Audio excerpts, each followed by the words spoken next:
மும்பை பங்குச்சந்தை வரலாறு காணாத உச்சத்தில் இருக்கிறது. சென்செக்ஸ் அதிக புள்ளிகளுடன் வர்த்தகம் நடைபெற்று வருகிறது. கூடுதல் விவரங்களுடன் செய்தியாளர் காவியா இணைப்பில். என்ன விவரம் காவியா? வணக்கம் கோபால். மும்பை பங்குச்சந்தை சென்செக்ஸ் 85,000 புள்ளிகள் என்ற வரலாறு காணாத உச்சத்தை தொட்டு தற்போது வர்த்தகமாகி வருகிறது. முன்னதாக இந்திய பங்குச்சந்தை குறியீடுகளான சென்செக்ஸ் மற்றும் நிப்டி ஆகியவை புது உச்சம் தொட்டன. அதாவது சரியாக 4 நாட்களுக்கு முன்னதாக இந்திய பங்குச்சந்தை அளவுகோல்கள் சென்செக்ஸ் மற்றும் நிப்டி கலப்பு உலகளாவிய குறிப்புகள் இருந்த போதிலும் தொடர்ந்து 3வது நாளாக ஏறுமுகம் காட்டின. அப்போது சென்செக்ஸ் ஆனது 84,980 என்ற புதிய சாதனையை எட்டியது. அதே நேரத்தில் நிப்டி 25,956 என்ற புதிய உச்சத்தை எட்டியது.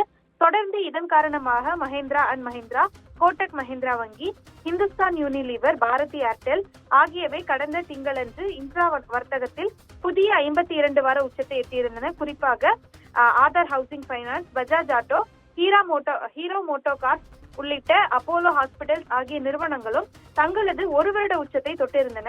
இந்த நிலையில்தான் மீண்டும் 4 நாட்களுக்கு பிறகாக இன்றும் ஒரு புதிய உச்சத்தை, வரலாறு காணாத உச்சத்தை சென்செக்ஸும் நிப்டியும் எட்டியிருக்கின்றன. அதன்படி மும்பை பங்குச்சந்தை சென்செக்ஸ் 85,000 புள்ளிகள் என்ற வரலாறு காணாத உச்சத்தை தொட்டிருக்கிறது. அதே போல தேசிய பங்குச்சந்தை நிப்டி அதிகபட்சமாக இதுவரை இல்லாத அளவு 24,966 புள்ளிகள் என்ற உச்சத்தை தொட்டிருக்கிறது. 25,000 புள்ளிகளை விரைவில் நெருங்கும் எனவும் எதிர்பார்க்கப்படுகிறது. இதன் காரணமாக எஃகு தயாரிப்பாளர்கள் மற்றும் வாகன உற்பத்தியாளர்கள் மகிழ்ச்சி அடைந்திருக்கின்றனர். அதாவது சென்செக்ஸ் பேக்கில் டாடா ஸ்டீல், JSW ஸ்டீல் மற்றும் பவர் கிரிட் ஆகியவை அதிக லாபம் ஈட்டியுள்ள அதே நேரத்தில் இந்துஸ்தான் யூனிலீவர், இன்போசிஸ் மற்றும் பஜாஜ் பைனான்ஸ் ஆகிய நிறுவனங்கள் நஷ்டமடைந்திருக்கின்றன. 4 நாட்களுக்கு முன்னதாகத்தான் சென்செக்ஸ் 84,000 புள்ளிகளை தொட்டது என்பது குறிப்பிடத்தக்கது.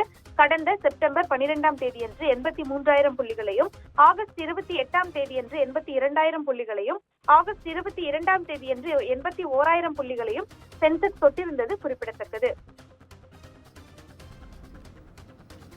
விவரங்களுக்கு நன்றி காவியா.